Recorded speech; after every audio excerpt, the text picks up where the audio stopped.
تحریک جدید کے تعلیمی مقاصد کو پورا کرنے کے لیے الگ سے ایک قادیانی محکمہ تعلیم قائم ہے جس کا نام ہے نظارت تعلیم۔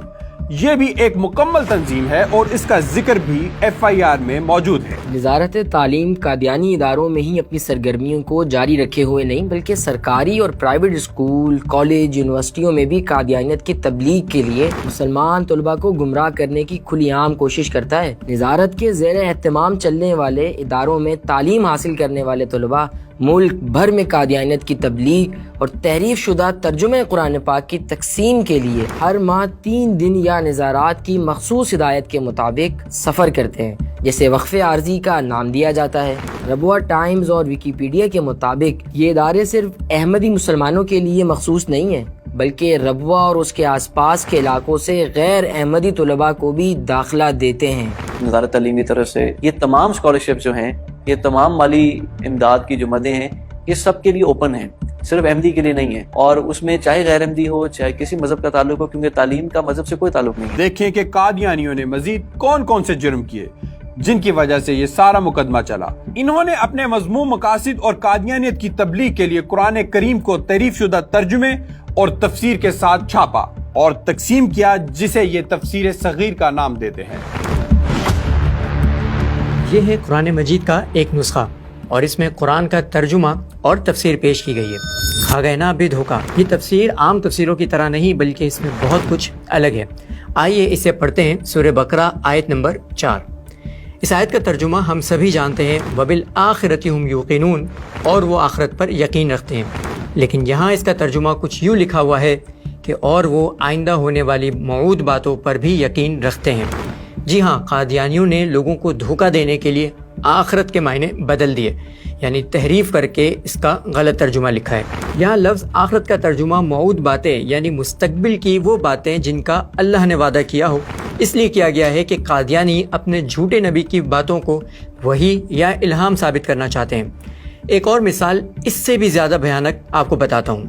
قرآن مجید میں سورہ احزاب آیت نمبر 40 میں اللہ تعالیٰ فرماتے ہیں، ما کان محمد ابا احد من رجالکم ولکن رسول اللہ وخاتم النبیین۔ اس آیت میں خاتم النبیین کا ترجمہ ہم سبھی جانتے ہیں، لیکن قادیانیوں نے اپنی تفسیر میں خاتم النبیین کے معنی کچھ اس طرح سے لکھے ہیں، یعنی آپ کی تصدیق کے بغیر، آپ کی تعلیم کی شہادت کے بغیر کوئی شخص نبوت یا ولایت کے مقام تک نہیں پہنچ سکتا۔ لوگوں نے نبیوں کی مہر کی جگہ آخری نبی کے معنی لیے ہیں، مگر اس سے ہماری پوزیشن میں کوئی فرق نہیں آتا۔ آپ نے دیکھا کہ قادیانی کس طرح قرآن کے معنی میں تحریف کرتے ہیں۔ یہ قرآن کا تحریف شدہ ترجمہ اور تفسیر ہے جو آپ کے اسلامی جمہوریہ پاکستان میں ہی لاکھوں کی تعداد میں پرنٹ بھی ہو چکا ہے۔ قادیانیوں کے جھوٹے نبی مرزا غلام احمد کے بیٹے اور دوسرے خلیفہ مرزا بشیر الدین محمود کا ترجمہ قرآن اور مختصر تفسیر صغیر قادیانیوں کی مرکزی کتب میں شامل ہے۔ قرآن کریم کے ترجمہ اور تفسیر میں تحریفات کی وجہ سے پاکستان میں اس کی اشاعت، اس کی تقسیم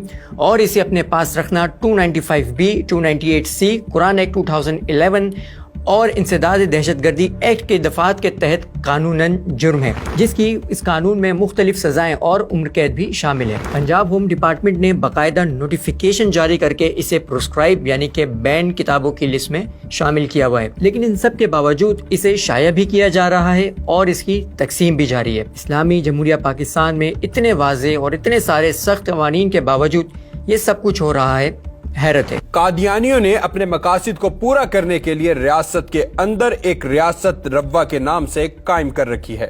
اس ریاست میں ان لوگوں نے کسی بھی عوامی یا حکومتی رد عمل سے بچنے کے لیے وزارت کی بجائے نظارت کی اصطلاح اختیار کی ہے۔ نظارت کا کام اپنی ریاست ربوہ سے اندرون و بیرون ملک خلیفہ کی زیر نگرانی تبلیغی سیاسی امور انجام دینا ہے اور جوڑ توڑ کر کے اپنے لوگوں کو پاکستان کے اداروں میں اعلیٰ عہدوں تک پہنچانا ہے۔ اس مقصد کے لیے وہ تعلیم کا نام استعمال کر کے ملک دشمن عناصر پر کروڑوں اربوں روپے خرچ کرتے ہیں۔ وزارت تعلیم قادیانیوں کا محکمہ تعلیم ہے۔ یہ ان کی جماعت کے تنظیمی ڈھانچے کا ایک اہم حصہ ہے۔ اس ڈپارٹمنٹ کے تحت تعلیمی ادارے، نصاب تعلیم، اسکالرشپ، ٹیچرز ٹریننگ، تعلیمی پروگرامز، ورکشاپس، سیمینارز، تعلیمی اداروں کی مانیٹرنگ کے ساتھ ساتھ کتابوں کی اشاعت بھی کی جاتی ہے۔ ربوہ میں اس وقت وزارت تعلیم کے تحت 13 ادارے کام کر رہے ہیں اور ملک بھر میں سینکڑوں تبدیلی مراکز مسلمانوں میں تعلیم کے نام پر قادیانیت کی تبلیغی سرگرمیاں جاری رکھے ہوئے ہیں۔ ربوہ اور اس کے مضافات میں نظارت تعلیم کے تحت چلائے جانے والے پرائمری، ہائی، انٹرمیڈیٹ اور ہائر ایجوکیشن کے تعلیمی اداروں کی تعداد 13 ہے۔ یہ ادارے خوبصورت اور مزین عمارتوں کے ساتھ ساتھ جدید تعلیمی سہولتوں سے آراستہ ہیں۔ ہم حضور ہر لحاظ سے تبلیغ کا کام جاری رکھیں گے اور یہ صورتحال پیدا ہوگا کہ پاکستان ایک جزیرہ بن جائے گا عالمی احمدیت میں۔ تمام پاکستانیوں کی ریاست سے التجا ہے کہ اس فارن فنڈنگ ایجنڈے کو روکیں، کیونکہ یہ نہ صرف شریعت بلکہ آئین کے بھی مخالف ہیں۔ آپ نے ہماری ڈاکومنٹری شدت پسندی کا قصوروار کون کا ایک کلپ دیکھا ہے۔ آپ سے درخواست ہے کہ آپ ہماری ڈاکومنٹری اور دیگر فکری پروگرامز کو دیکھنے کے لیے شعور میڈیا نیٹ ورک کے یوٹیوب چینل کو سبسکرائب کریں اور اس کے ساتھ ساتھ فیس بک اور دیگر سوشل میڈیا پلیٹ فارم کو فالو کریں۔